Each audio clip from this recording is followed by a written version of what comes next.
Ito ang home court ng mga matatapang at walang inuurungang Arellano University Chiefs. Chiefs dahil ipinangalan ito sa unang Chief Justice ng Supreme Court ng Pilipinas. At dahil 1938 pa lang, law na talaga ang pinagkakaabalahan ng mga estudyante dito.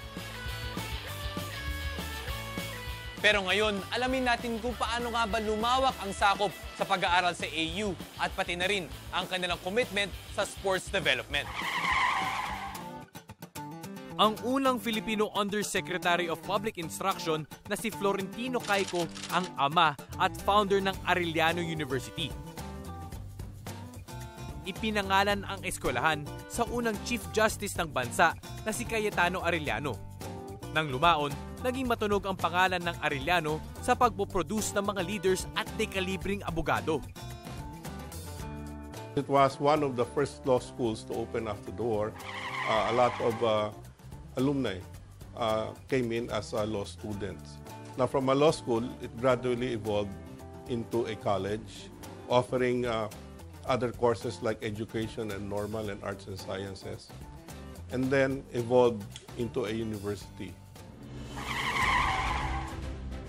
Sa paglipas ng panahon, lumawak ang courses na itinuturo sa Arellano University at nagkaroon ng 7 campuses sa Metro Manila. Bukod sa flagship course na law, meron na ditong mga kurso sa arts and sciences, education, business and technology, at allied medical studies. Kulang-kulang ng mga 60 courses na ino-offer namin sa almost on all campuses in the university. And all our campuses are already PACOCOA accredited, so we have reached levels of accreditation for all campuses. Kilalang aktibo sa paglilingkod sa bayan ang mga Arellanista. Tulad na lamang ng 23-year-old na si Jehu Cabanes mula Camarines Norte na nangangarap maging guro. Kaya kinuha niya ang kursong secondary education. Jehu, bakit Arellano University? Siguro po yung passion ng mga professors. Kasi they are so passionate sa mga estudyante nila, lalo na po sa School of Education. Doon mo mapuprove yung quality ng education ng meron ang Arellano University because they are molding these people to be excellent, to be globally competitive. Pangarap ni Jehu na dalhin ang natutunan niya pabalik sa kanyang bayan sa Camarines Norte.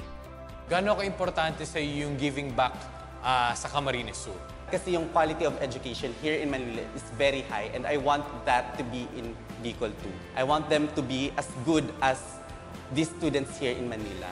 Para pagdating nila dito, they can be competitive too.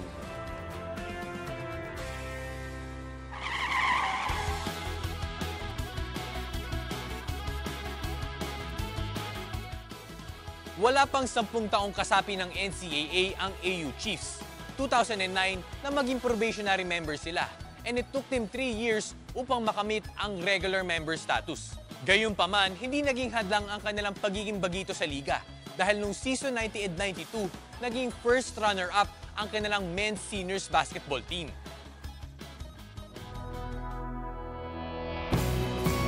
At patunay na commitment sa sports ng Arellano University ay ang pagpoproduce ng dekalibring basketball players. At isa sa mga nabigyan ng oportunidad na ito ay ang sikat na pro basketball player noong dekada 90, ang tinaguriang The RoboCop na si Alvin Teng. Kwento ni Alvin, hindi lang eskwelahan ang Arellano para sa kanya, kundi isang tahanan. Dito ko yung unang apak ko sa Maynila, yung Arellano University. Tapang ako na wala akong kamag-anak dito eh. So, tinatry ko yung opportunity na kasi bihira kasi dumarating na nirrecruit ka from Manila, Arellano University. Sinugal ko, at least nagtsaga ako rito na yung pinaghirapan ko talaga na at least nakilala ko rito sa Arellano University. Hindi ko makakalimutan na dito yung bahay ko sa court, diyan ako natutulog.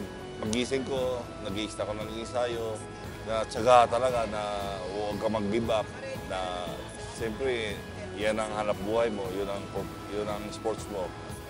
Mundi sa kanila, siguro di ko alam anong status ko ngayon, nasa probinsya ako. Kaya malaking papasalamat ko lalo itong Arellano University. Dito talaga nagsimula.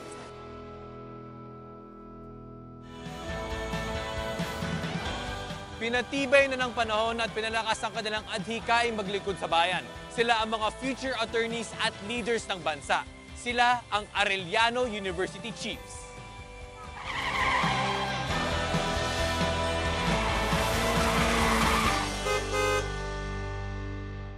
To watch the latest game highlights, subscribe to ABS-CBN Sports and Action YouTube channel.